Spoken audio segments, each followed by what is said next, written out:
Did you see the guy who did, like Snake? I only know it from the phone, but it used to be in an arcade machine. Okay. Yeah. But it wasn't called Snake, it was called like something else. else. And there's a man who had like the record for like, because it goes level, and basically the screen's full, isn't it? You get to a point where the screen's full, but it just gets faster and faster. And he had like the record, and then they had about this whole documentary about these two blokes wanting to get this prize. And he'd been doing it since he was a kid. He was like the top. And then it froze. Oh. And he's like near there. He's been on it for hours as well, because Yeah. apparently it takes hours to get to this level on the thing. And it freezes up, and it's like, oh my God, I think they had to stop it, I think, in the end. There's a great documentary which is about essentially like, I can't even remember what game it is. It's something trashy and retro, something which like you don't even consider like a main title either. Yeah. And about like people competing for the records and arcade machine records, and the amount of drama which goes along with that. Oh my, what, socially, like they're getting angry at each other. And... There's like, there's a place in the US, and it's like an arcade place, and they have their official rankings, and they started doing it during the 80s, and they kind of came out and then officially have rules now. They have like rules on what actually classes as a record, because obviously people were setting them at home and on their saying, own well, arcade this machines. is, yeah.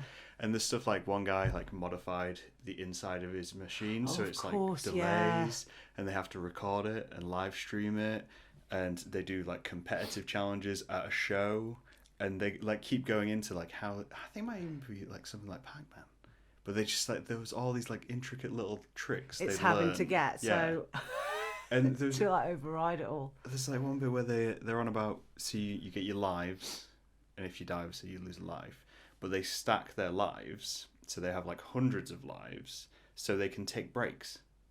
Oh God! So they stack them up, and then they go. Leave it. So they can walk away and be like, okay, cool, I've got like a brief break now, of like a few minutes, whilst I slowly lose lives, and then they go back and then keep going. That's amazing. The patience, though. Oh yeah. I don't think I've ever the hand-eye been coordination that good. Yeah. Who feeds them? Oh, on the breaks, I suppose. I mean, they'll have a snack. I guess friends and family. There's a support. Like, when they have like rally drivers, and they always have the person who sat. I can't remember what they're called. They're called something that like give you directions and stuff. Yeah. They just have one of them, just doing everything you need. Toilet breaks. You just gets messy. Just in the car constantly. I don't think I ever got. With games. It's funny. It's kind of a thing I always wish I was really into, but the physical effects it had on me, like scary games or anything with conflict. Okay. I used to play Tomb Raider, but I only liked when you could train in her house. Okay. So as soon as it got to real world, and the butler follows you around. Yeah. And I used to like lock him in the freezer for a bit, walk around, just explore, because apparently there was something there at some point, but I don't know if I ever unlocked it. But I just wandered around, and then that was it. The main game I couldn't. Just as soon as wolves are coming out of everywhere, and I'm like, oh, I'm so stressed. Why am I doing this to myself? It's nothing but training. That's it.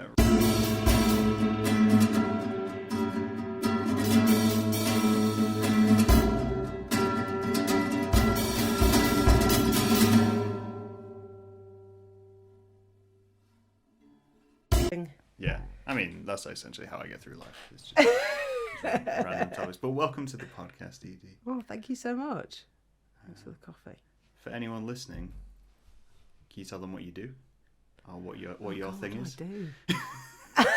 I always find it so hard to like. Well, I have define. A problem with kind of creatives. Not a problem, but a problem with creative guests. Yeah. Because you do so much, and creatives tend to do so much. I always feel like I can't just say, "Oh, you're this," unless it's very obvious kind of thing. Because I'd consider you a performer. Yeah. But that's quite a broad spectrum of what you could be. You could be a musician, you could be an actor. Yeah, it is weird. I always think it would be easier if you could like title. When you're promoting yourself as well, if you could just be like, I do like actor. Yeah. It's just like actor. Acts. Yeah. And it does cover a lot. But like performer, I mean, like you said, that could be anything. But at the minute I'm kind of doing like I've finished 2 pieces that I did do in the year. We filmed them the other day actually, because I want to go out and push them out there. Mm-hmm. I've got about 4, and I guess they're more like performance art, but like with comedy in, and a lot of costume. I like a lot of costume reveal and stuff like that. No nudity or anything like that. Because I used to do like burlesque and stuff like that. So, but I moved away from that and kind of more like just comedy and like lip syncing and lots of pop culture references. It's kind of like drag queens, because they just have all the references and I just love it. What's the word? Is it vaudeville? Like that kind of thing? It could be. Yeah. That kind of vibe. Like a mixture of just like a piece of entertainment that doesn't really have a purpose. Just kind of is. Just take someone somewhere for 5 minutes. Yeah. 5 minutes. People go, what the... Are we allowed to swear? Or is it... Oh, that's fine. Yeah, no, yeah. In terms of rules, there's where are the rules in there? There is no rules to the podcast. There's no rules. There's no format. I don't edit. It's free for all. It's fine. That's fine then. It's just about like conversations. That's it. That's good then. Yeah. Because when I did the performance, Mel came to see me at Rough Trade, and there was a guy in the audience, and he was overheard after I finished. He said, "What the fuck was that?" And I was like, "Thank you very much." That's the kind of reaction I want. Is what just happened? As long as they're looking and they're not bored. Yeah. And then it's up to them to decide after what happened and if they were okay with it. I think I don't know. My personal opinion of most art and engagement with like audiences is that you have to troll an audience. Yeah. A little bit. Like they have to engage with it enough that they can sit there and go, all right, I'm thinking about things slightly different. Yeah. So if someone's sitting there going, what the fuck was that? It just blew their mind. You start going, okay, I need to consider this on such a level that I may need to take this home with me in my brain. Like unpack it, what happened. I guess because I think it gives people the freedom to like dislike and hate. You know what I mean? Gives them, instead of thinking, going in there and going, you will like this, or it's so amazing, you will love this. Yeah. And then instead just like, here's the weird thing. It's up to you how you feel about it. Yeah. I mean, it's not offensive, so you're going to feel one way or the other. But it some won't people be. Might be offended, but then even better. I mean, this is outrageous. I think you can kind of go down two lines with it. You can either go, okay, here's the thing. Doesn't matter if you get it. You're going to have a reaction to it one way or another. It doesn't matter if you get it. Or you can invite it, where you're like, you're going to hate this. You're really going to hate this. And that's kind of the point. Yeah, I do. I definitely play it. It's hard, like when you're promoting amongst people you know as well, and then say like I'm in Nottingham and people want to come see, and I'm like, oh, it's not a big thing. It's like, especially because I'm on stage for like 5 minutes, so it's not like a band set where it's like half an hour or something. So if they're late, it's fine. I'm always like, if you're late, don't worry, don't bother, because I'm literally on and off kind of thing, and I'm not going to sell it like that. Do you struggle to sell your work to other people? Yeah, I'm surprised anyone finds it interesting. But I think, it's hard to kind of, like I said, I don't feel like I'm selling it. I feel like it's more like I'm doing this thing, letting people see bits, and then if they're intrigued or they want to see it, then it's fine. You like it to be more coincidental. Yeah, I guess I just happened to be wandering past, and wait a minute. What the fuck was that? Exactly, because it's so quick. Yeah, I think so. I don't really do like I mean, obviously now I've got like my acts that I've put together and I want to get filmed. So then but then it's going to like promoters, as in people doing the gigs and stuff like that, cabaret nights and stuff like that, where there is, I guess with that, the audience, they are prepared for more quick turnaround, like burlesquers and things like that, magicians. Okay. It's all kind of quick. Variety. Yeah, that kind of thing. But when I'm like, because I've done supporting bands and different things, I think it is definitely, it's like people don't know. Yeah. And they've accidentally really walked into it. I don't know they're quite aware what's happening. I like that, like combining just different catching things, them out. Though. Like it's taking something like performance art and something like that to just a gig. Just, there's a band playing. Oh yeah, but we've got this going on beforehand. You're gonna, it just relates. Don't worry about it.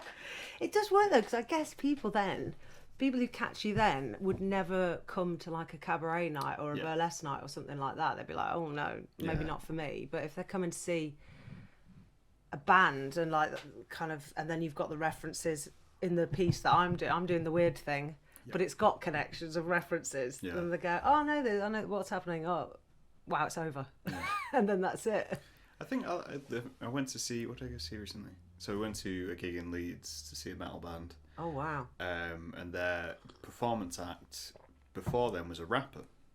Ah, so completely shook it up too. And it completely bended, but it's like, you get that quite a lot with metal bands, where they will have a front act who isn't the same as them, who's completely different, style, tone, everything.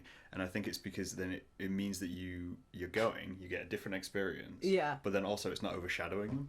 Yeah. It kind of goes in, you go, oh, well, yeah, because that would be bad if the support was Support better. is than you. Then it's like, we're the heaviest, and then no, the support act. Just blow it out of the water. Like, was it good? Was it the was rapping good? It was I can't remember what the name is.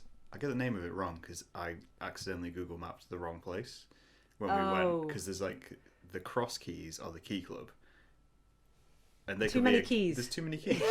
Leeds has an obsession with keys apparently. But yeah, no, it was really good. It was like kind of like down a little basement club type thing, which is it was a proper. It felt like a proper gig. Yeah. Not like when you go to like somewhere like Engine Shed where it's like nice big open space. Yeah. Got a proper stage. It was more like, no, this is like a garage band setup where you're in a room and the room is the width of this room. Yeah, like intimate kind of there's space. Like a bar which you've edged into it because you have to have a bar there, sort of thing. So yeah, no. It was What's the form? I've never been to a metal gig. You've never been to a metal gig? Have you been to gigs? Yeah, I've been to gigs. My other half, he's a musician, so obviously Okay. I've been to. We used to go to gigs all the time, like when I was younger, but they were more like. Who did we go see? Like MGMT and stuff like. You know, like at the Social though, like at the Bodega, there was loads of bands just coming through there. We used to go there all the time, but then I just slowly.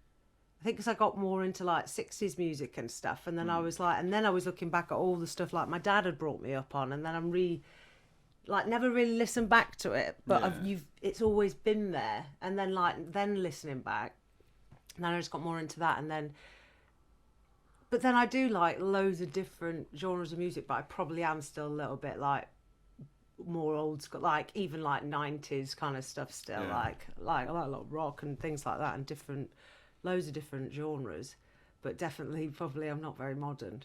I mean, I always say that my music is stuck in what I listened to when I was 16. Yeah. Oh yeah, I listened to those playlists. Yeah. I think that's true for most people. Is you get what you're into at 16, and then you divert from that, and how deep you get into something else isn't necessary, because you'll always have what you were at 16. Like in my car, a lot of that is like nu metal. Yeah. Like Limp Bizkit and Korn and all that, because that's what I grew up with. But I loved like loads of all the pop songs. Obviously, I never bought the albums, but the hits and stuff like that. I definitely listened to like Korn and things like that. We used to, because it was all of that time. Like that seemed like it was a mixture. I feel like the chart stuff, it was all felt a bit mixed, but I don't know whether it was the video channels I was watching and stuff as well. There seemed to be more contrast though back then. I feel like it was, but back in the 90s. In the early 2000s. I know, that's kind of when I discovered like on iTunes the playlists from these years, and I was sending them to a friend Kiri, like, Kiri, listen to this, and she's like, oh my god, you've got to listen to this, it's got all these old songs that we used to like dance to and stuff. Spotify suggested like best of 90s or easy listening 90s, and then I had Walking on the Sun just on a loop. Oh yeah. And then just Alanis Morissette came in, and I was like, this is just nothing but Alanis Morissette for 3 months. She's awesome. I used to be the first job I had, I was a cleaner. Okay. It was one of the best jobs I had. I was on like more than... I don't think anyone's ever said I was a cleaner. It was one of the best jobs I ever had. I know, it's a strange one, like, but when I was younger, I never thought anything, because it was like, they were never there, so it was like 2 offices. Right. An estate agents and a travel agents. Weirdly, the estate agents were so mucky and dirty, and then the travel agents were dead clean. So that was like an easy job, get it done. And they used to really like me. The estate agents didn't. So it was like I was doing my job well in one, but apparently not in the other. But and it used to be just 3 hours a night. Yeah. The keys. So you just go in, and then you just earphones in. Alanis Morissette. Yeah. I listened to that album so many times in there. And I just hoover and clean away, and then that's it. Lock yourself in, and then you just leave when you're ready. But because there was no time, they said go whenever you want. Right. So you could just like do anything. Yeah. As long as they're not there. Yeah. But sometimes, obviously, if I had a late night, I'd go early in the morning and then get it done before they come, and then it's all right. Seems fun. I keep just rediscovering old artists at the minute. Well, not even old artists. Like, I recently got well into Dido. Oh.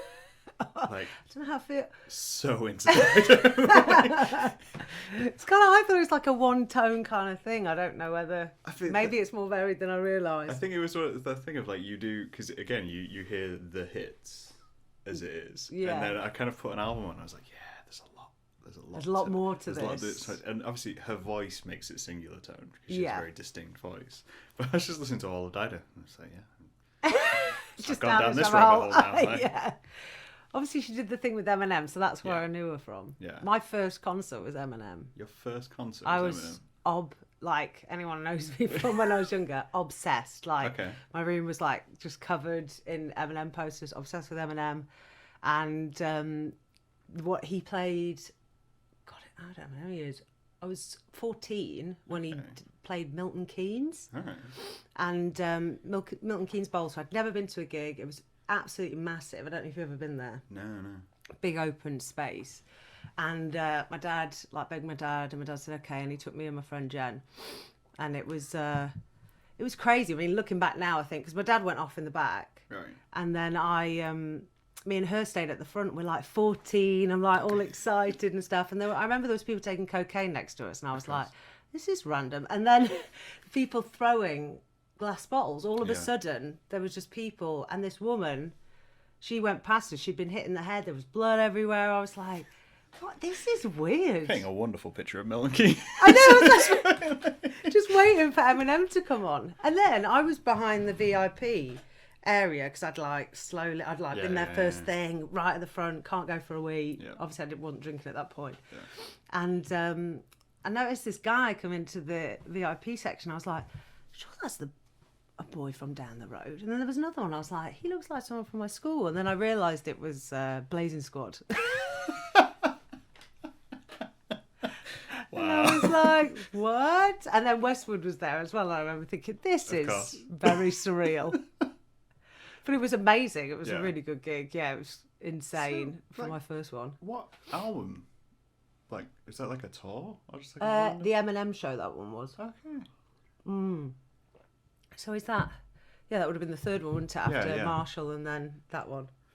Yeah, I can never remember the names of the albums. I know the covers, but I can never... Yeah. I did lose it after. I think I got to... Was it Encore? Right. And then that's where I drifted off from... Even though I still, have a fond place. Very spot. And I still listen to it. And the stuff later on I've not delved into. It's quite strange now. Yeah, because there's been a lot of talk about him recently again, and I was like, oh.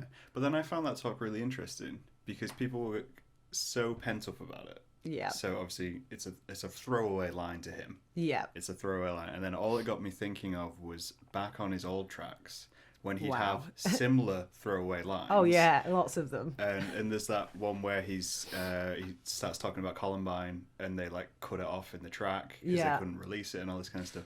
And there's a track which I can't remember the name of, but he literally says something along the lines of, sometimes I just say things to piss you off. Oh, you know why he's doing it. Yeah, it's like that reaction. But it's weird watching it go round again. It's like it's new. Yeah, it's like people forgot what he did. He was doing lullabies before, and then all of a sudden he's for a while rogue. He just went away, and they thought, he's retired. Yeah, he's not being controversial anymore. It's a safe place. It's a safe place. And then he comes out, it's like, no, he's still just. I'm just going to offend you again. That guy.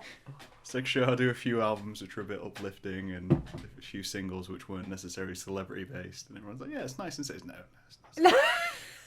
You don't go back into the war. It's just like. Yeah, I thought I know, obviously, whatever, but it depends what people take of it. But he's been doing that kind of stuff, like you said, for years. Yeah.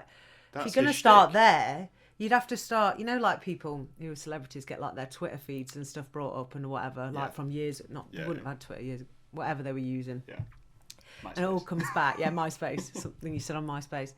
And then it all comes up. Imagine if they just went through his lyrics like that. And they're like, because that's basically what he's doing. It's like poetry. He's just putting it out there. Well, I think even Eminem's show, he did, it's like 3 or 4 tracks on there where he just riffs on 9/11. I know. Yeah. You're like, there's a lot, yeah. It doesn't hold punches No. in any way, shape, or form.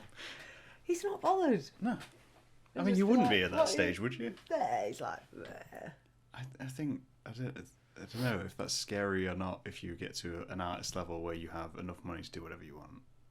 And with no fear of consequence. No fear of consequence. Like, yeah, you're not going to be like cancelled, as in like the cancel culture and stuff. Prints his own discs, so you could do whatever you want. Yeah. Is that good or bad? I don't know whether like you look for something. It's weird. I always like Jim Carrey when he talks about like money and fame. Yeah. And he always, I know obviously now he's like very deep and he's doing a lot of like talking and thinking and putting things together. But he said about, I wish that everyone could experience this because then you'd rule it out as not what I need. That's not what I'm actually chasing. Yeah. Like, and I always think with them, is it, even though they've got the money and stuff to do what they want, would it really make would it just almost like be non-existent to them at the same time? Because they're just like, it's not important anymore, or I don't know. But then I always remember Forrest Gump when he sells the business, the Bubba Gump Shrimp Company, and he says, we don't have to worry about money anymore. And he said, that's a good thing. And I thought, yeah, that's all right. Yeah, that little bit of freedom. That'd be nice. Just that little thing you don't have to worry about again. I guess there's that fear as well, though, when you get to that level, that you might not even want to make things anymore. Because part of creating is struggle. If you don't struggle anymore, can you create? Yeah, I definitely feel like with Eminem, obviously his lyric, everything went the other way, went in a different direction as that struggle became less, because he couldn't keep rapping about trailer parks, you know, for the next God knows how many years. People don't want to hear him rap about drugs anymore. No. Or his mum. He's not even rude to his mum anymore. No, he apologised. We did an apologise track. Yeah. I thought that was really nice, actually. Oh my God. Well, I don't know. I think she tried to sue him, I think. But it was weird. It's a weird one. There's a few tracks he's done about it. And he won't play Cleaning Out My Closet, which is a classic. It is a classic. And it's just like, I would say, it's just a strange thing of watching someone kind of grow in their family life. And obviously when their family life was such a huge part of their music. And the tone is still like, but then at the same time, he's still exactly the same. Yeah. So you've done a lot of growth, but at the same time, you're still exactly the same as you were. But angry at different things. Yeah. Like even like, I remember, it's The Way I Am, isn't it? Where he's like talking about the deal, the record deals and the labels and stuff. So it's like already that kind of like, this is the next kind of the industry issues. Yeah. And then like going on and the fame and like dealing with, but I always think with fame, I mean, famous people, I don't know how hard it must be to fall in love and like trust people, because there's this element of you that's always something that somebody else might want, and it might not be, because even though it's part of you, it's kind of more of a lure to people. And who do you trust? I just think it's a weird one. It's the same. I think the same with like even just like wealthy people, because that's kind of like the trope in like sitcoms, isn't it? Of you meet someone who's, well, not sitcoms, romantic comedies, where they meet someone who's rich. And they don't know that they're rich, and then they instantly fall for them because, like, oh, well, you don't know who I am, but you still like me, and all this kind of thing. Rather than it being, oh no, I want you for your money. But then when everyone you hang out with has money, I mean, surely they must be trustworthy. You can't just be expanding your fortune over and over again. Yeah. I don't know whether. I wonder if regular people do that. Just like, I don't know. Does wealth come into it when you like... When you're regular? Yeah. I don't think I know anyone who's wealthy, but I think if we're all regular. Yeah. I did always think if you met some, because like being creative, generally there is a struggle, and there's normally a financial struggle that goes with like that side a lot of the time. I'm always surprised when I meet creative people who have money. Yeah, that's what I mean. It's like the struggle is normally there. We'd like know that that's not, the money's not on that side, but. So if you were to meet someone who just like, I don't know, maybe they have a high executive job. They're not Yeah. crazy rich, but they can afford a lifestyle that maybe how does that work kind of thing. I've always thought it'd be really nice to be the creative one in a relationship. Like What, and the other one not? Yeah. It'd be this strange little thing of the idea of me dating someone who is completely normal. Like, just like an accountant. Yeah. A lawyer. Or something like that. Someone who has just a regular job, which is like a 9 to 5. They earn like a standard wage. And then there's just me. Their interests are like hobbies rather than, Yeah, they like, they like to bake. They, watch something standard like Home and Away. Yeah. just watch Home and Away on a weekend, and then there's just me. Just like in the corner, like. In the corner. Change of the thing. I don't know if it'd make me worse, I bet. It might normalise me, or it might be... Yeah, you might be lured in. Because I always think it's kind of like being creative. I've never thought I was creative growing up, but I was always doing other things, but not knowing why I was doing it. Like, why do I want to do this, make this thing, or look like this, or why is this happening? Like, why am I not content with just that? Because I think when I see people do that, I think, look at all that free time, like just to do something you enjoy, whereas we're like working a job that we have to for money and whatever, and then trying to fit in your creative stuff around that. Whereas other people were like, what do you mean you're busy at the weekend? You know, we can go out and do this, when you're like, well, I've got this I actually need to work on. It's not like work, but it's work, if that makes sense. I was, as a kid, I had like a weird envy of people who were regular. Like, no, I didn't want to be regular. I never had the thing where I was like, I want to be normal. Yeah. Or anything like that. I never felt weird about being weird or anything like that. It was just like, no, this is just something which I am. But there was always a thing in my head where it's like, it'd be so nice to be a bin man. Yeah. Have a family and be completely content with that. Just being provider and just like, if I could just do that, enjoy I'd be weekends. happy with doing that. That seems like such a nice idea.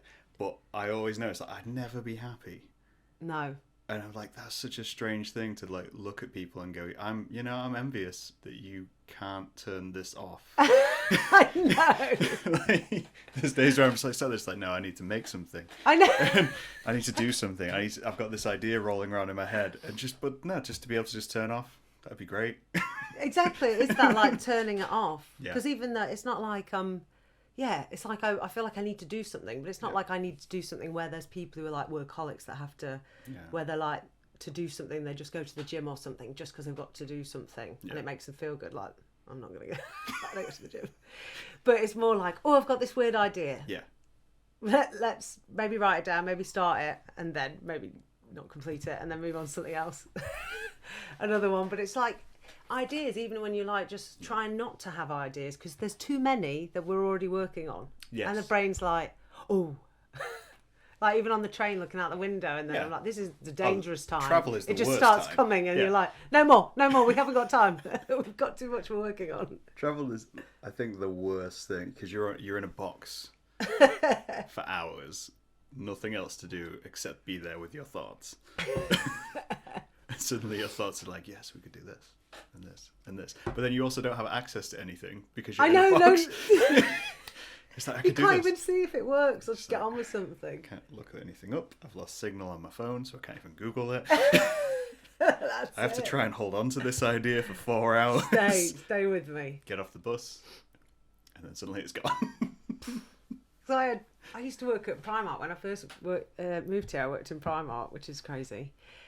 It was fun in a weird. It was bizarre, but it was good. And they had us on when I used to do the till shifts, so it's like 6 hours, and you know how fast it is. It's not like small little hello everything. It's like, but I learned how to just completely like switch off, because once it just becomes natural, you're just like a robot. You're just doing the thing and saying the things, and there's no thought process anymore. So I was like, right. And that was the worst time, because I was there for like a year and I was just it was just ideas building. Yeah. And then I was like, how much can I do in my own head, stood still doing this? Like, can I literally like figure out materials, how that's going to go together, draw it like somewhere in this side of my brain, and then if I put that with something over it, like physically, how much can I do? So then when I go sit to do the thing, have I already done a lot more, like done enough work in my head that's going to make it easier? But then I still think working in Primark for the year, I've still got ideas from there that I'm just working through. It's just still all up in there, just filed away. Yeah. I mean, I like to say it's productive procrastination. If you leave one project and go to a different project, it's still productive. You're procrastinating from the project you're meant to be doing. Exactly. You put it down. And then something else.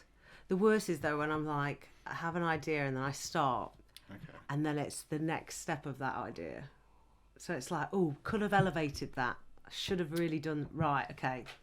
It's like improving it before it's done. Does that make sense? Like instead of finishing like a draft, it's like halfway through and I'll be like, this needs to be better than this, and then I'll do it again, and then it's like, no, it needs to, instead of being like, right, let's just finish it all, see if it works.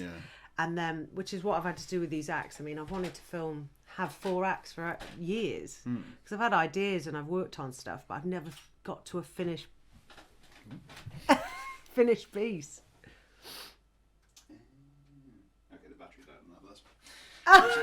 We'll lose visuals halfway through. That's fine. It'll be fine. So I just think, and then just like, just finish something and then deal with, especially like costume, you want to elevate it. You want it to look like, in the end, like like Vegas or something crazy. You want to make it, but it's got to be the base. I've got to like accept the basics and not compare to like up there yet. Like just get this done and then build. How do you test your stuff then?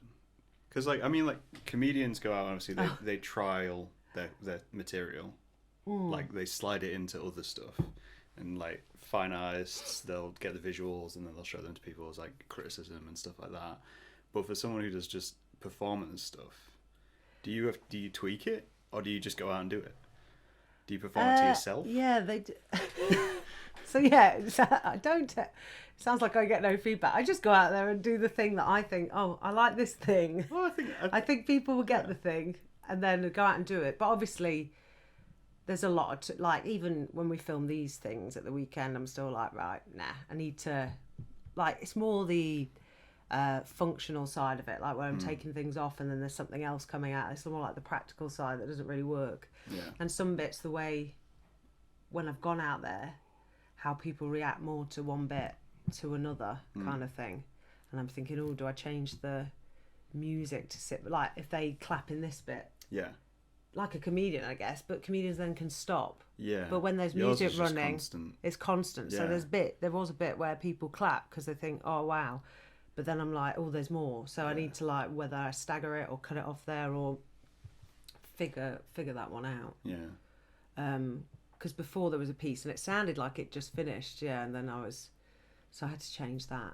But I've not really, I guess just trial and error and see what people react and say. But I guess because I like it, that sounds terrible, but it's like, because it's become the thing, as long as it fits what I wanted it to be.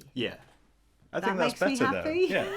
I think even if no one cared, at least I know I've done the thing. And it's how I envisioned it to be, rather than pandering to an audience, so to speak. I think that's a better way to do it, is go out and do what you actually want to do, and then if the reaction's there, the reaction's there, and if not, don't worry about it. Because you just have this idea, because I had an idea of a performance piece, quite serious actually. I don't think I've ever, it's so easy to be more funny because you can get away with a lot more, and I feel like it's more relaxed, whereas being quite serious I always think it's really difficult because it's got to go really right.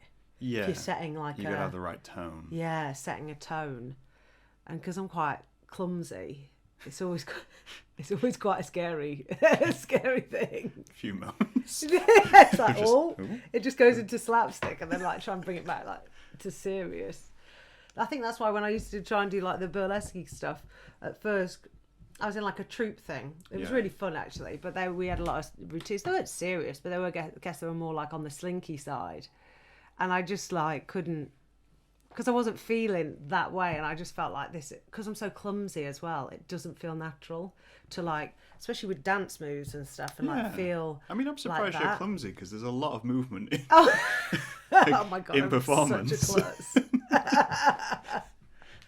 It's like things always, I just think, oh my god, and it's always that.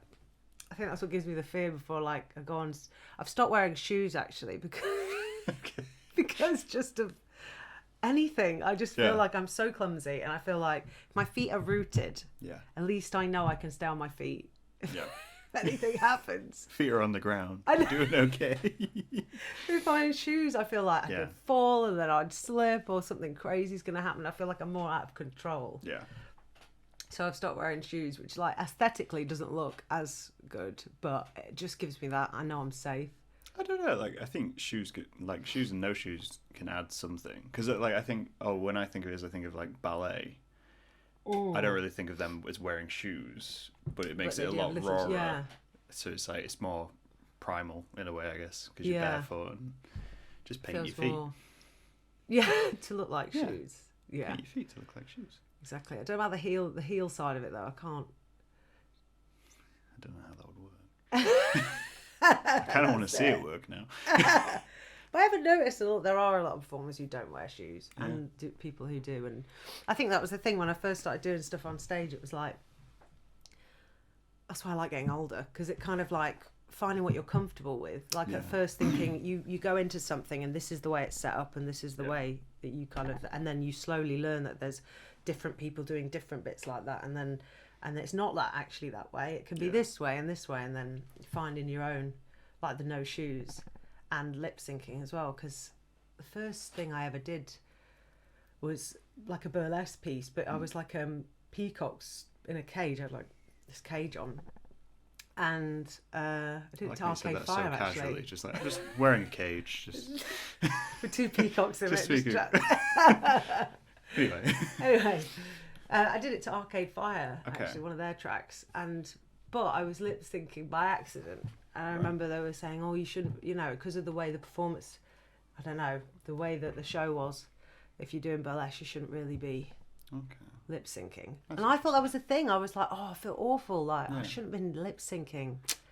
Can't believe I did that. But then now I'm just like, why have I not been doing that the whole time? Because that is natural. Like, it's just coming out naturally. So it's like now. And then as soon as I was like, well, it's basically when I saw drag queens and stuff, and they're just embracing that side of it, and you're just like, of course, that's perfect. And then with quotes in it, movie quotes, things like that we all love, and it's like, wow, this is a different way. It's kind of like all come together from all different places. No, I think it's that creative snowball, isn't it? If you find one thing which you can do, or one thing which you like, I like that little edge on top of everything else. Yeah. So I'll just keep adding to it, sort of thing. Yeah, like why force myself to wear shoes if I've been worried about shoes for so long? Worried about shoes. It keeps you up at night. It's just shoes in general. I wonder. I had a bad car accident. I had a bad car accident when I was a kid. Okay. And we came flying off the road and hit a tree. I thought you were about to say you hit a shoe then. Oh, right. Just crease. No. The car slid on a shoe. No. And we hit the tree, and then the tree snapped in half, and basically the car exploded. Okay. It was all very dramatic. Yeah, that sounds... And I thought... And then my leg was trapped. I was saved by... I had like a baby in a carry case. Okay. And because the seats were those push-back seats, there was no back doors. Yeah. So it went like that, squashed my leg, but the baby thing stopped it from completely squashing my leg. Yeah. And my mum had to pull me out, but I lost my shoe. And obviously I must have gone into shock, but all I could think about, I can still see it now, all I could think about was this shoe, and I was like, how can I go on with just one shoe? What about the other one? Like, and apparently in the hospital I just couldn't stop. I must have been about 5, and I just couldn't stop talking about it. So then the nurses, they got me a pair of slippers with smiley faces on to like thing. And then when Dad went to see the wreck afterwards, because he went to get some bits if there was anything in the car that we needed, and I asked him like, did you find the shoe? And he didn't find it. And I can still see it in my head. Early childhood trauma, that is. I know. I'm learning to drive at the minute as well, so I'm always like, shoe. How are you finding that? It's terrifying. Yeah? Yeah. Do you drive? Yeah, I always find it interesting, amazing. like, different people's reactions to driving. Like, Yeah.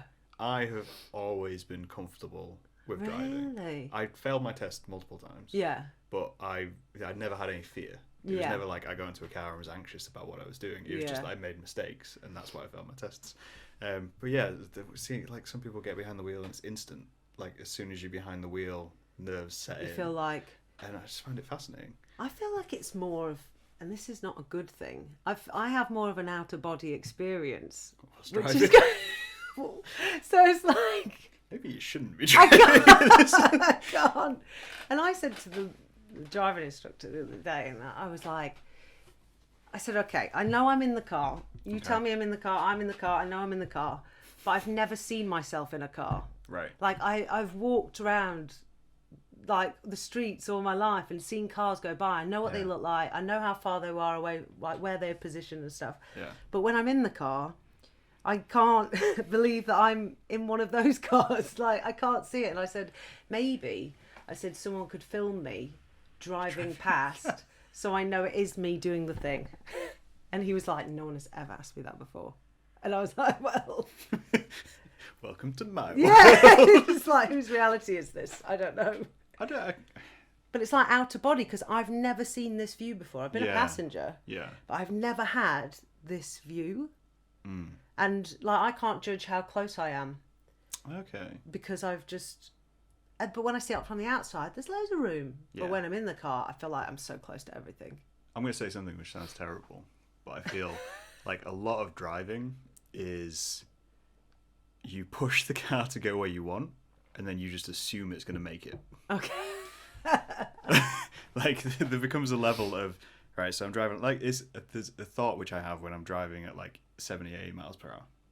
Maybe not I know, 80, I get... but like you're kind of like driving along and your brain goes, if I was to sneeze and my arm twitched, I'm dead. Because your steering wheel go, everything was wrong. So you're just kind of going along and you think, okay, I'm just going to assume I'm going to make it. My God. Down this road, because there's nothing I can do. Yeah. So your brain just kind of goes into autopilot, and it's like when you go between two cars, or there's a car on the other side of the road, I'm like, if that person sneezes, I'm dead. Because they'll turn. So it's like, no, I'm just going to be fine. It's just going to make it through, and to a level where I don't even think about it. I don't even think about the distance anymore. It doesn't matter how close I am to the car, because I'm like, I've done this thousands of times, and I've been fine. Yeah. If one day I hit something, then yes, I'll probably be more cautious. But for the time being, I'll make it. For now. I'll make it. It'll be fine.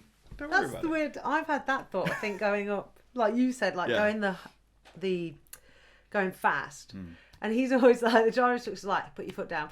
And I'm like, it's down. And he's like, we're at 44. We should be at 60. And he's like, put it to the floor. Yeah. And I'm like, ugh. And then we get up there. And it's that. I'm like, if I just go like this, then the whole thing, we're just going to die. If I just move my arm suddenly, and then it's that like, or is it going to move? Is it just going to...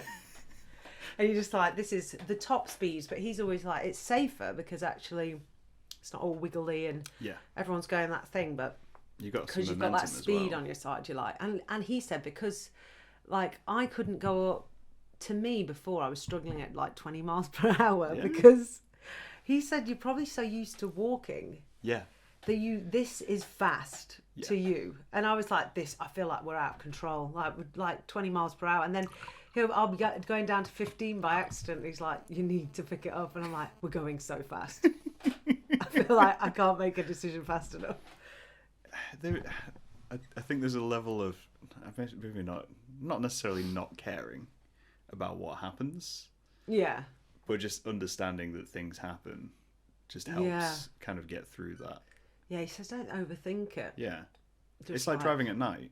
People really hate driving at night. I love driving at night. Really? Well, you've got less distractions.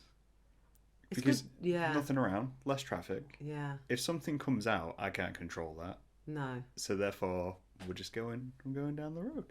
And it's easier as well. Through villages, though, at night. You just aim for the line. No, I'm thinking more like people in the bushes. Like, you know, when it's all the trees are over the top. If you're falling out of a tree in front of my car, I'm kind of, you might be to blame in this situation. People just dropping. Sorry, Yeah. spitting over it. People just dropping out of trees. But I can't. I didn't realise, because I didn't know how to drive. I've been in a car for God knows how long. Yeah. I didn't realise that people were doing things wrong. I just assumed everything was fine. Yeah, never Everyone's learned doing a from good someone job. else driving. And I was like, everything's fine. And then as we've learned to drive, Yeah. there've been so many accidents not involving me, which is surprising. And it goes on all the while. And luckily, people just survive because their reactions are so good. Like, they'll just brake quickly or they'll nip off quickly to try and avoid that happening. And people are actually just constantly avoiding accidents, it seems, from what I'm seeing. And I'm like, my God, I didn't realise people were like on it like this. I thought it was kind of everyone was doing what they should be doing. Yeah. It turns out no one is. You get to a level of where it doesn't bother you anymore. Like, I've had so many near misses on one occasion or other, but like my heart rate doesn't even peak now. Yeah. But you do it because Near death. Carrying on. There's a while back where I think I was in Derbyshire and I was just driving along and there was like something had fallen off the side of the hill and was just in the road, and That's I didn't so see ominous. it. I don't. So like something real last minute, and I swerved about 2 foot to avoid it into the other lane. There's a car coming the other way, and I went straight around. I just carried on, and I was like, Jesus. And then when I pulled over at the end, I was like, yeah, that could have been the end. Oh. That would have just taken my car out. Jeez, what was it? It must have just been like a rock, The thing off like the a big hill. mossy boulder. Yeah, because I thought, because there was a bag in the road when I was Yeah. driving the other day, and I thought, well, it's just a bag. And he's like, you don't know what's in the bag? Because Yeah. I'm just like, I'll just drive over it. It's fine. He's like, you don't know what's in it? Could be something in it. And I'm like, oh yeah, I didn't think of that one. I think I get surprised when the only time I get nervous is when my car slips. Like if I'm on ice or you like drive over a cardboard box when it's been wet and your wheel just spins a spin little on bit. And I think that's the only time where A I'm lack like, of control. lost a little bit of control there. That wasn't great. Oh. I didn't even realise, being a passenger, that most of the roads, there isn't enough room for two because there's parked cars. Yeah. Didn't know that was a thing. And then now I'm like, having to stop constantly because there's parked cars. I'm like, since when were they allowed to do this? What's happening? And he's like, it's always been this way. I'm like, why have I never... Because I guess because with people like yourself, like if you've been driving for that long, it's just so smooth. Those meet situations where it's just like that, and then you pace it, so you know you don't really have to stop, so it's like that. And then I'm like, oh my God, there's a car coming this way in the car, and I'm gonna have to wait for this one. And I'm like, this is madness. It's like when you meet like something coming the wrong way or the right way on a country road and it's single track. Yeah. And you have to pull into the grass. And you just like, and hope that you. It's like I hope I get out of this grass. I hope I don't get stuck because I'm letting this guy past and he's gone as soon as... Yeah. Help. Most of the time I'm driving on my own as well, and my car's not small. It's like a saloon. So I'm just like, oh my God. it's like a Vauxhall Electra, and you're just like there, like, yeah, if I get stuck, I'm doomed. That's it. But not to worry, I'll be doomed. It'll be great. You're fine. Embrace it at the time. In the country. Yeah. Going back to the animals. I was watching Community the other day, and there's an episode where they get stuck in the woods, and they were all really panicked. Yeah. And I was just like, this happens a lot in shows where people get lost in woods and really panic. On foot or in a car? Just on foot. Oh yeah, that's pretty scary. I'm thinking Blair Witch. It just takes that me. scares me. Dark? No. No. Because Oh, I can't. I can just I walk can't even in look a in the direction. garden. We live in the UK. You can walk 30 minutes and hit civilization. But what if you go in a circle? We just walk straight. Oh, I've got a bit of a limp, so I tend to Always naturally drift. diverting, right. Just drift towards the right. Like, even with driving, I'm slightly... And I said, it's funny how I do this. I said, because when I bowl, 10-pin bowl, always to the right. You go bowling a lot. Not that often, but I should. That. I should. I love it. I love bowling. But on my side, it's just luck. Yeah. I either look out and do like crazy well, and then next time I just can't. That's me hit in one. darts. I have no depth perception. I like darts though. I'm the worst for it, and I've played darts many times, and 4 hours was the longest game. We went in and we were like, yeah, we'll play darts, and both of us were terrible. So it just goes. So we were just going on, and we got to a point where it was like, right, whoever hits the bullseye. The maths is just like It's all slowly gone. adding up. We can't win because neither of us can hit what we actually want to hit. Yeah. So now it's just pure luck. Whoever hits the bullseye wins.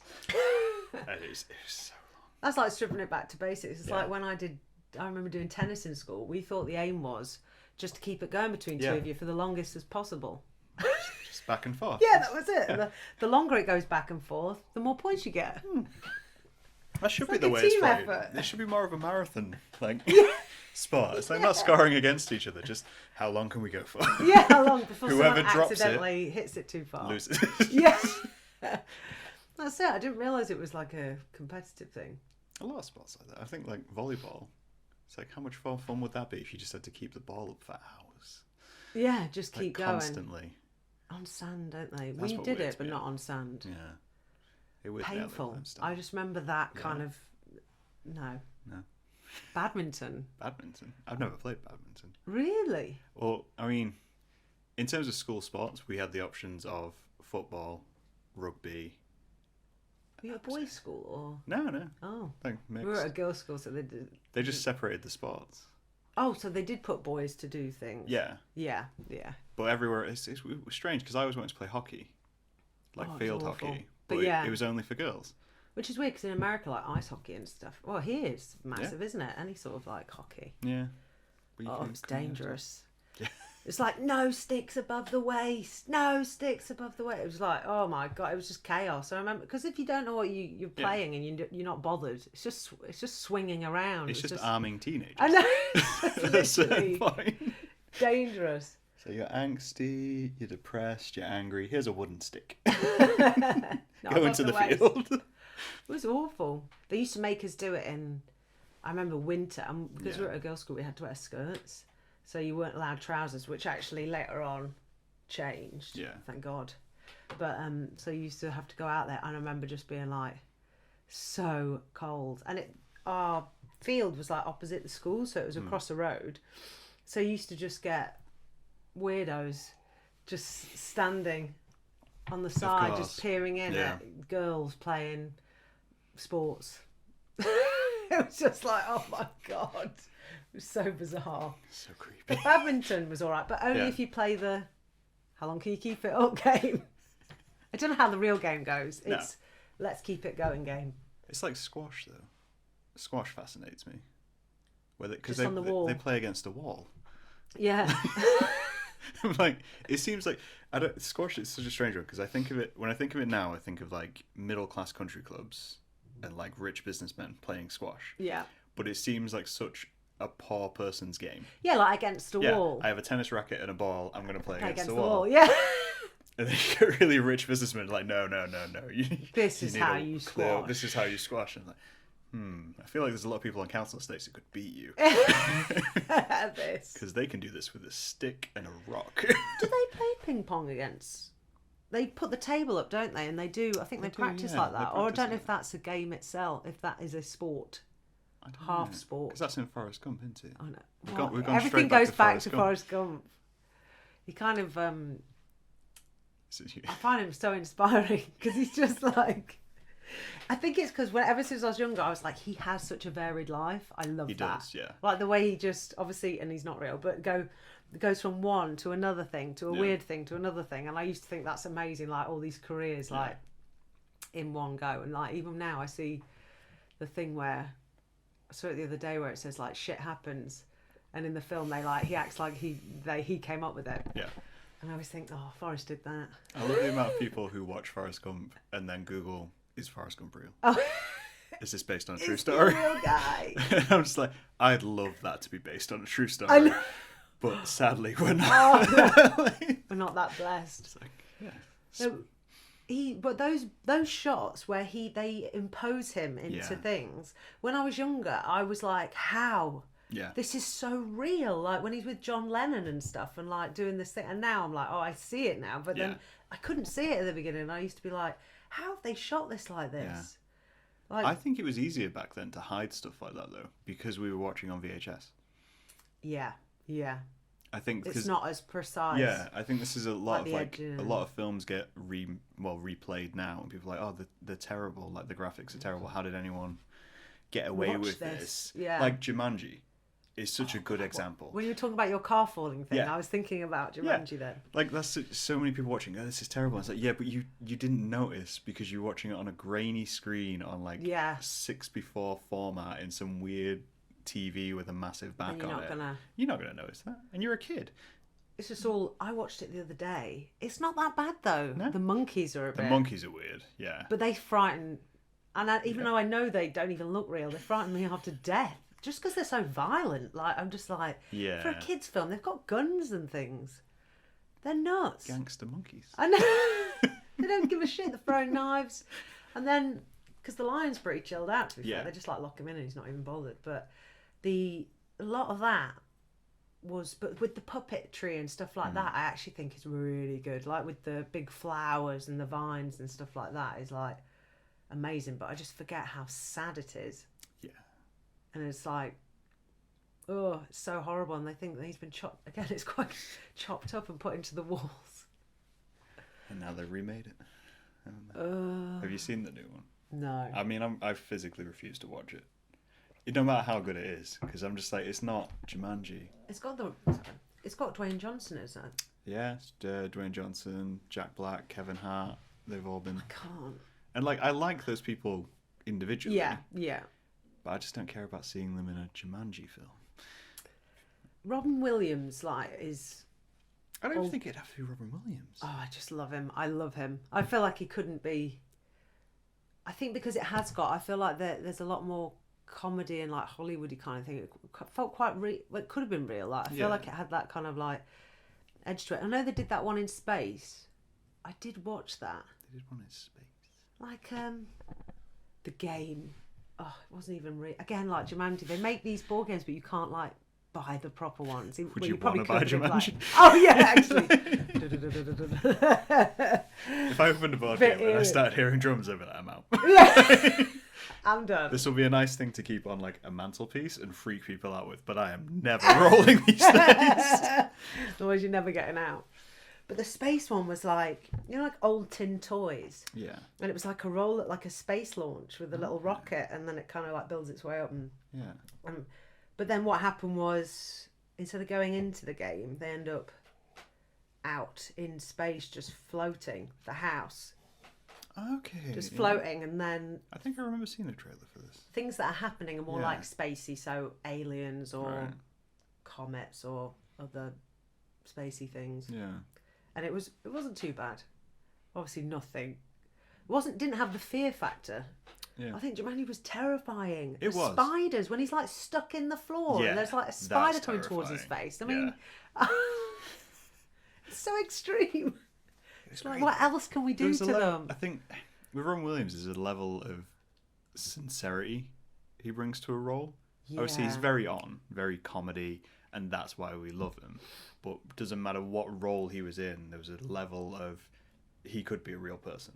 Yeah. At any time, whereas emotion in it. The Rock and Jack Black are caricatures. Yes. At their best moments, Yeah. and they know that. And they play up to that. But with Robin Williams, it was also like, no, it could just be a regular guy you see on the street. I think that's what I love. Yeah, he's got that. Obviously, he's got that depth to him, and like you could, the sadness as well as like the happiness kind of thing. Yeah. Did you see? There's one I've not seen it. I obviously like 1 Hour Photo, where he's obviously playing quite a serious character. There's the other one where I'd only seen it a few years ago for the first time, and he like. It's kind of weird because it's the way like social media and stuff is now, and like when you die, they put together like a show reel of you to play at the funeral, and that's what he does. He is an editor of people's lives, so when they die, people hand over all their films and photos and information and stuff, and he gets bad people as well, like who've done bad things, but he has to like cut together this beautiful piece of storyline of their lives and make them look like the best that they could, like selective. I'm gonna have to look that up. I don't know what it's. I think it is even called The Final Cut. Okay. So when they die, then he'll work on it. Which kind of, because I got mixed up with 1 Hour Photo, where he's like developing photos in that. That's dark. That's a very dark film. But he's so good. He's so good in that. I love that film. Like. And I've always thought about people who develop pictures. I don't know how. they can't know people and like get involved with people's personal lives, seeing everything. Not look. I mean, you have to look. Yeah, I'm not gonna look. It's a weird. I don't know. In a way, there's a level of responsibility with it. Comes from developing photos. That confidentiality. Yeah, but then at the same time, I've known stories of because I know I studied photography. Oh, of course, yeah. As part of my course, and friends I have now work in like snappy snaps and stuff like that. And I've known stories of where they've seen things and had to report it to police. Yeah. There was a great story at uni where a girl had taken, well, she hadn't taken photographs, she'd taken stills from an artist's work and was getting them printed to put in her portfolio. Oh, okay, yeah. But the artist's work was photos of her kids at a camp where they're practically nude. Yeah, yeah. And it's all part of her artwork and all this kind of stuff, and it's like the innocence of youth and all this kind of stuff. Yeah. Of course, when she sent them to the photo lab, it was just nude pictures Random. of kids. Yeah. And so they had to call the police. Do they call the police straight away then? I think so, yeah. I think it's I like guess, part of their if they thing. tell Like, you, yeah, it's like if someone hands in a hard something. drive, they're like, yeah, you know, this has got this on it, and that she had to go in and explain and show where the work had come from and all this kind of stuff. Ooh. It's like there's a weird level of responsibility. But then I can imagine, I feel like there's a darker side where there could be people who take that and then hide stuff. And I'm like, that's like a weird creepiness to snappy snaps. Not that I'm incriminating snappy snaps. But even if it wasn't something, they must see things that like not like as illegal and dark as that, like as in like reporting, just odd. Just don't make sense. Like someone just taking, I don't know, I'm trying to pictures of just something very particular in strange places and stuff like that, and they're just very normal people, not in an arty way either. Just like that's their thing.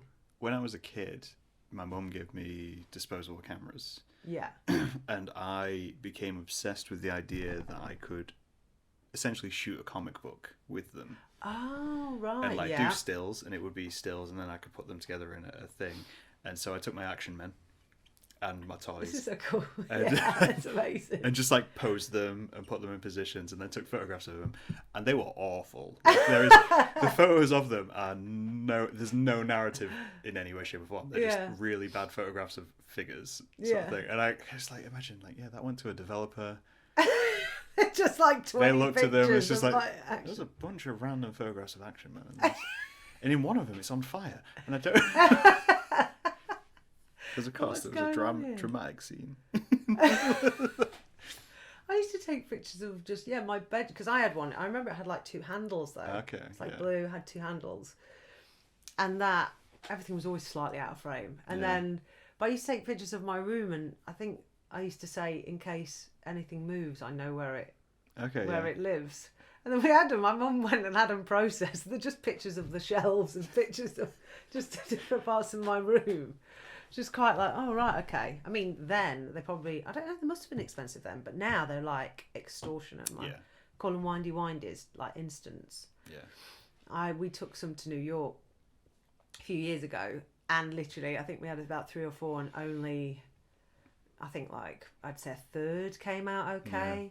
Like just not quite right. I think the quality of them, I think they were only from Boots, but they were tenner or so each. Yeah. And then the developing was like tenner on top. So I was like, 20 quid and you're getting like a third. You might as well digital and then just print them, which is sad, because I liked the windy windies, and I've had some good windy windies in the past. Yeah. But recently the experiences I've had have been terrible. Yeah. I think it's to me, because I'm a person who's like terrified of performing in front of an audience. I can speak in front of an audience. Yeah. I can tell a whole large room of people exactly what to do. But the idea of putting my art in front of an audience terrifies me. Oh. So when I did photography, I always saw that as my version of performance. Yeah. Because I could put myself in it. I could take a still frame, and then I can show people the still frame, and it's a nice little distance between me and the audience. It's like, you're going to critique the picture. You're not actually critiquing me. But they're not looking directly at, even though I'm in it. Yeah. And everything's, it's like a nice little disconnect. I think the same happens when you take like photographs on holidays and stuff like that. It's like, I'm taking a camera with me. I'm not recording me. I'm just going to show you this little bit. You can't criticize what I did as a break because it is a holiday snap. Yeah, exactly. Yeah. So I don't take pictures of when we go on holiday of most things, because I think there's just better pictures on Google. So if I need to show someone, I say, we saw this. Not my bad grey picture, like bad angle one. I'll be like, went to the Eiffel Tower, here you go, this is what it looks like. Yeah. In its prime and its glory. And I do it that way instead. I do try to avoid photographing touristy things, which sounds usually pretentious. You're like, oh no, I'm not photographing that. That's much too touristy. He's had far too much airtime. I like photographing mundane things. Yeah. Like stupidly mundane things, like bins. Yeah. And car parks. I love photographing car parks. Really? I don't know why either. Someone said to me once that it's a very manly thing. Like it's like a masculine thing for me to want to photograph car parks. And I was like, I don't understand that. No. In any way, shape or form. But yeah, no, just mundane things. So even if I'm in like a foreign country, I'll just be like, no, take a nice photograph of this car park. Car parks. Yeah. I can see it. I can see that. I always think, I don't do, but I always think like my eyes tend to go to things like, especially like when you're on a train or something. And I just look at things like, say, like a car park and like a corner of it. I'm like, has anyone been there? Has anyone walked there? Yeah. What happened to that corner? Yeah. Why is no one looking after it? Who does it belong to? Like this kind of like, we have little space, but then there are little spaces. Yeah. That are just like, I don't know if anything lives there, like an animal or something. I think what lives there, what goes on.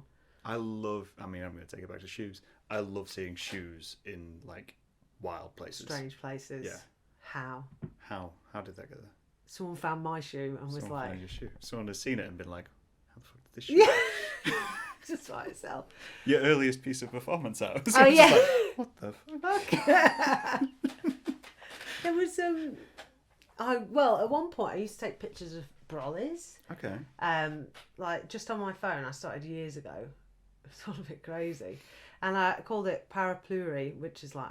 pronounce it, but the French for umbrella. And when we had like really old school phones, and I collected those and I'd give them characters. Okay. And I started doing it on Facebook, and then it got like, I just used to put it all on my Facebook, I think, first, and then people were like picking up on it, and then people from all like literally all over were like sending me photos, and then I was like writing up characters for each one and then posting them. And it was lovely. The people were so sweet and stuff, and they'd see, just because umbrellas, just the way they get like shoved into bins and just like left on the street, they're like bodies, they're just like dumped everywhere. Yeah.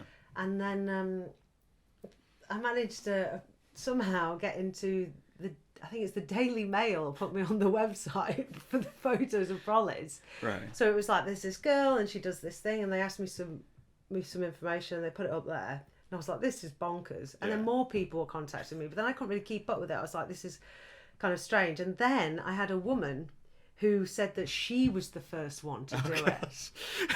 And she was angry. Wow. It was weird. And I was like, well, I've been doing this since forever. I'm not really bothered. It's not my full-time thing. It's just a thing. I'm not trademark. Yeah, it's just like happened. And she was like, and then she made like a Facebook page saying like, the original, blah, blah, blah. I think hers were called like something umbrellas. Yeah.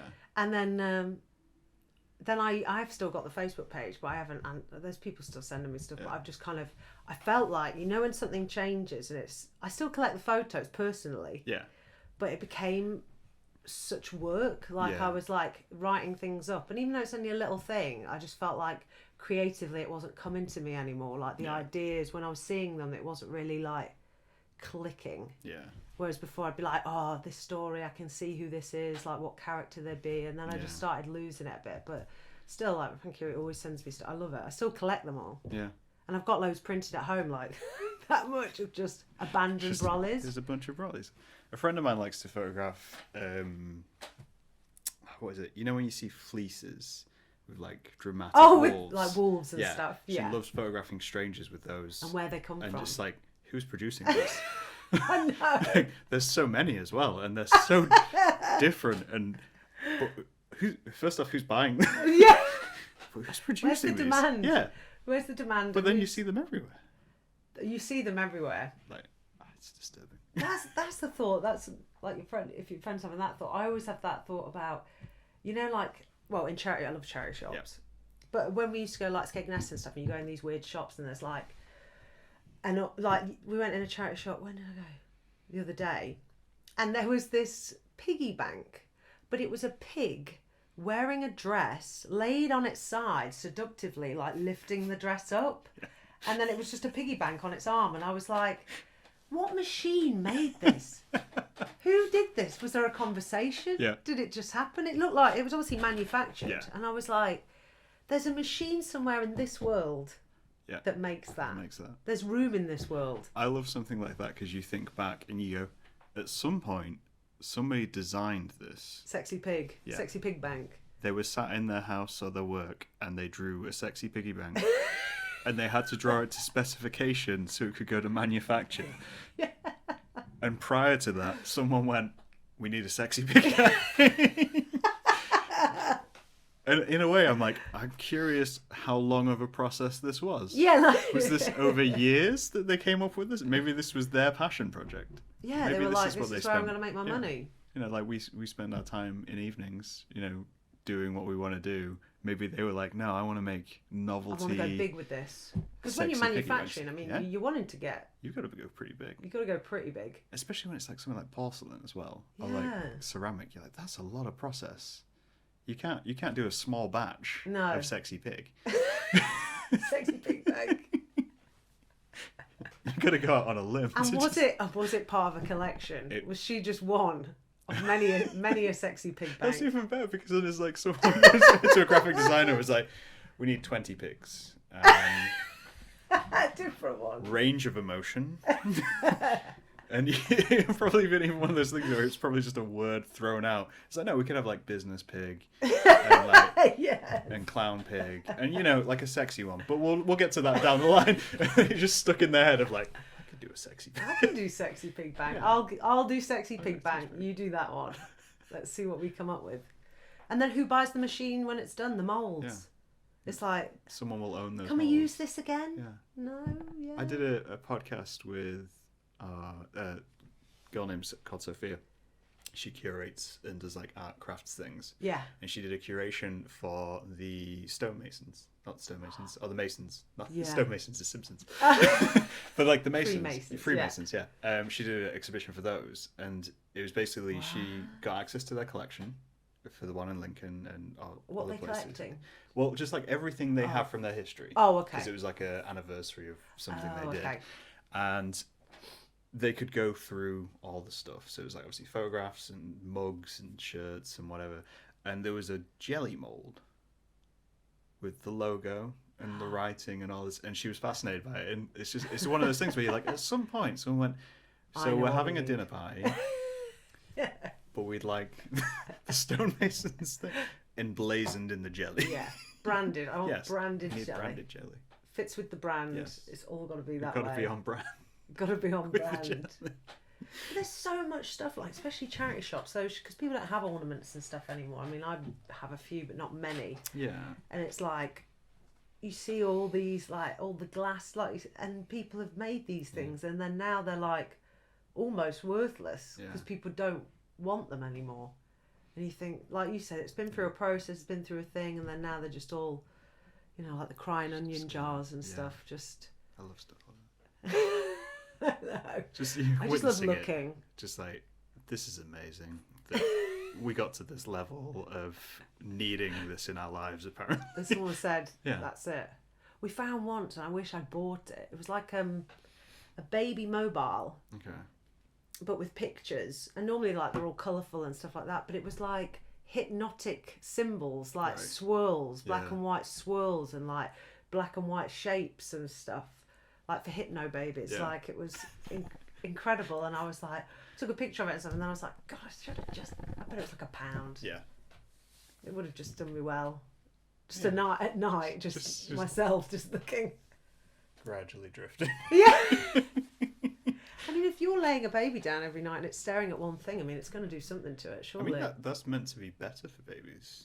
Like hypnotic patterns and like black and red, and then it would be really good for babies. It's something to do with the way they develop and view things, but apparently that helped. Like bright colours obviously keeps them entertained, but solid blacks and reds and whites really help them with like cognitive ability or something like that. Just tripping out. Yeah. I mean, They're being a almost baby's high. a trip anyway. Like let alone getting like hypno on it as well. Just like drugged out seeing as a kid. new things all the Yeah. time. It's a trip. They must think they're is. tripping out. It's like, what the hell's that? What the hell's that? Just What the laying hell's there. that? Steadily dreaming away. One day, I'll draw that sexy pig. It's the baby dream. Sexy pig. No one face. watches The Muppets and goes, you know what? That's not a sexy pig. Oh yeah. Oh God, yeah. Terry Jones. Yeah, he's gone.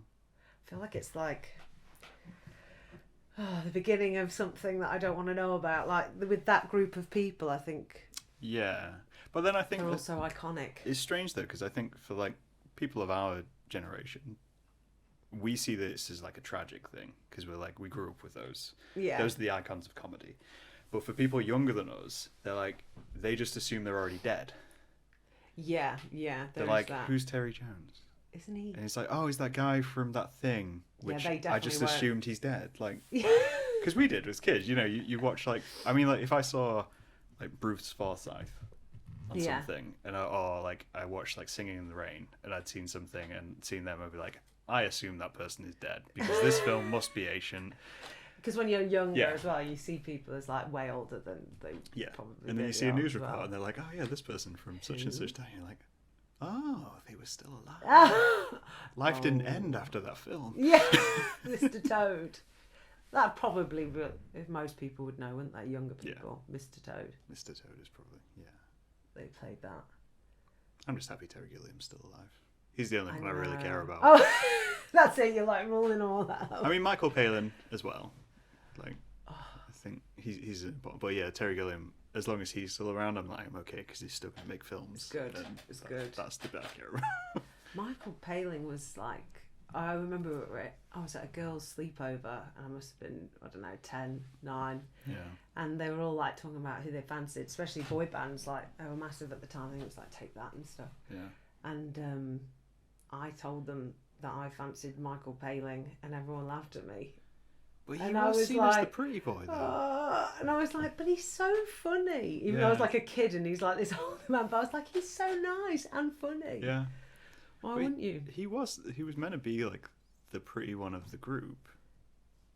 Between him and Graham, I can never remember his last name. They were seen as like the attractive ones within Python. And I think like my mum definitely was into Michael Palin. I think, but then you look at the other people and you're like, the competition is It's within Monty Python. So do you really want John Cleese? Yeah, not so much. No. He's tall. He is tall. Yeah, he's got that. I watched the documentary about David Jason. Only called Del Boy. Oh yeah. And his beginnings and how he made it. Like, because was it Darling Buds of May and stuff like that. He did like all these other things. But he used to be with the Pythons, and I didn't realise before they were the Pythons. He used to work with. It was with John. He was definitely with Michael. Yeah. I think Eric, and then I think John, and they all worked on. I can't remember what the program is. Like tuning. Something strange, some sort of like comedy sketch show. And he'd always play with them, and then it kind of got ended, wasn't going to carry on. And the others said they had to go to him and say, "We're really sorry, but we're going to start this thing, Monty Python, and we just don't think you're right for it." And they just told him, and he said, and then he was like, because now he's obviously an old man, and he did like Inspector Frost and stuff like that. I love it. Yeah. And he was like, I always think, what if I'd been a Python? If they'd taken me with them. I can't even picture that though. Him working with them was weird. Yeah. Yeah. I think in a way I see him as a very. Do not adjust your sets. I think that's what it was called. That does ring a bell. It does ring a bell, doesn't it? Yeah. It's one of those like. It's probably been mentioned at some point. Yeah. But I feel he's almost too straight, like as a character. All his characters, even as Del Boy, he's a very normal kind of person. Yeah. There's no surreal edge to him. Couldn't have quite. Yeah. It's it, and he was kind of in this documentary. Sits down with I think it is Michael Palin, and they kind of still justify why they never asked him. It's like, and we're sorry. Where's the and he's reasons still why again? He's still a little bit upset, and I'm like, oh, Because I guess he knew and he said he always struggled. I didn't realise how he did struggle actually, like between his roles, like getting the next one, and like he's managed to keep afloat, but it was a bit of a like touch and go kind of thing, and he felt very alone without the others. That's the risk of, I think in a way that's like a risk of going back to performing.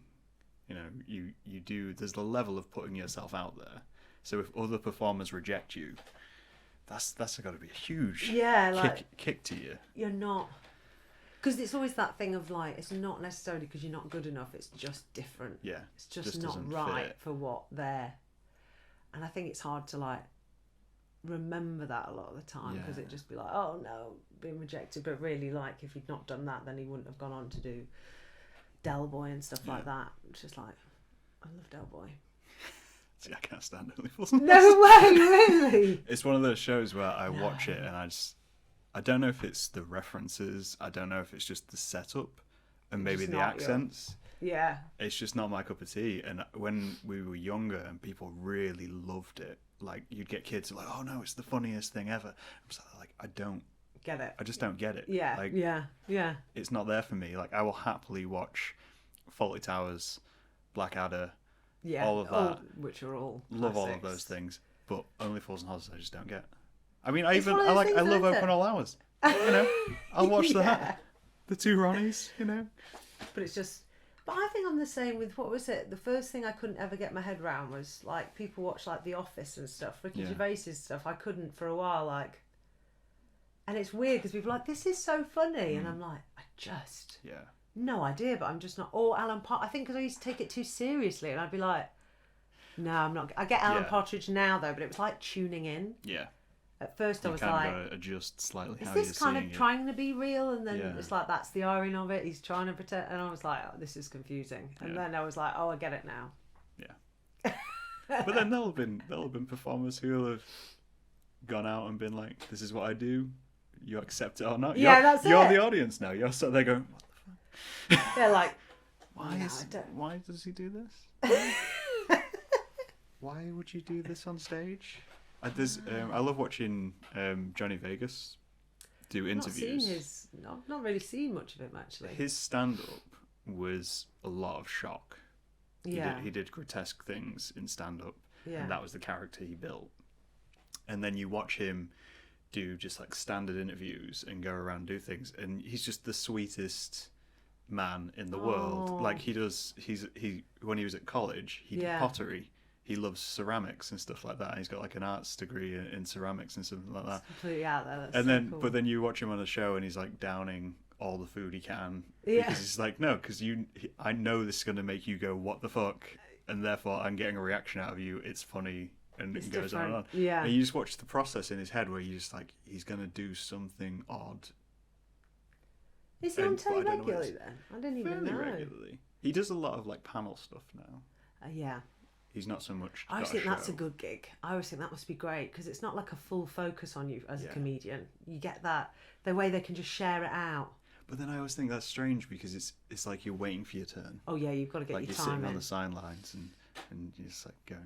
And if you miss it, you can't come back to it. No, 10 like minutes you've got later, the joke. You've just got a quick one. You've got to get it in there. Got to slide it in there, and it's got to be better than the guy who sat next to me, so it gets included. Yeah.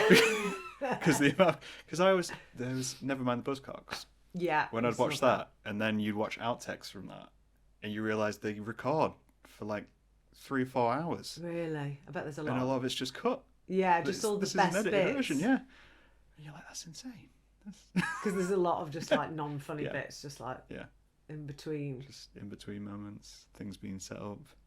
Just got to get in there and say your. I always used to watch Whose Line Is It Anyway? Yeah.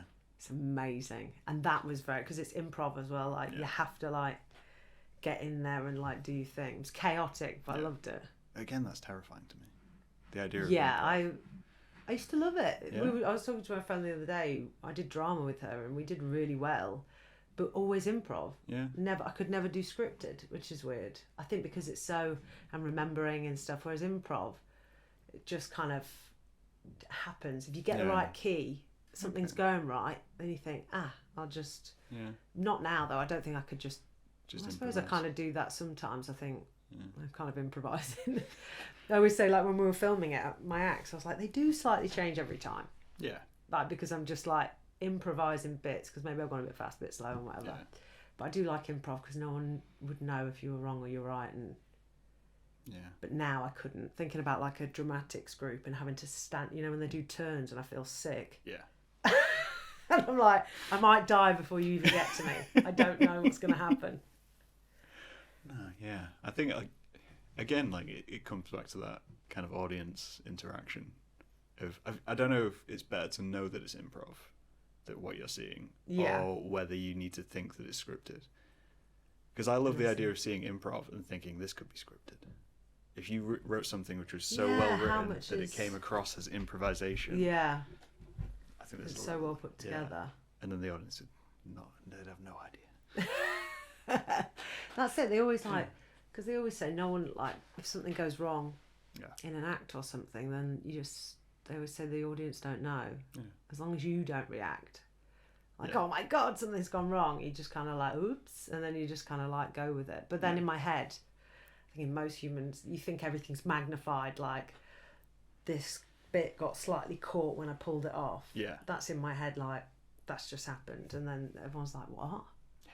Didn't see it. Why are you focused on that? Yeah, didn't even see it. And I'm like, it was so obvious. I was like, you know, feel like it was so over the top. But really, it's a split second and no one saw anything. And you're like, so weird. Again, because I'm only looking out of here. I don't know what's going on out there. Yeah. That's the best way to do it, though. Right? You do what you're doing, and then you don't worry about what everyone else is seeing. That's it. Just gotta keep on it. I think that's a good point to round this out too. Yeah. Yeah. Do what you're gonna do, and just don't worry about the rest. No idea what's happening out there. Yeah. No idea what's happening out there. But thank you for coming. Oh, thank you for having me. That's all right, and we will talk to these guys later. Hey.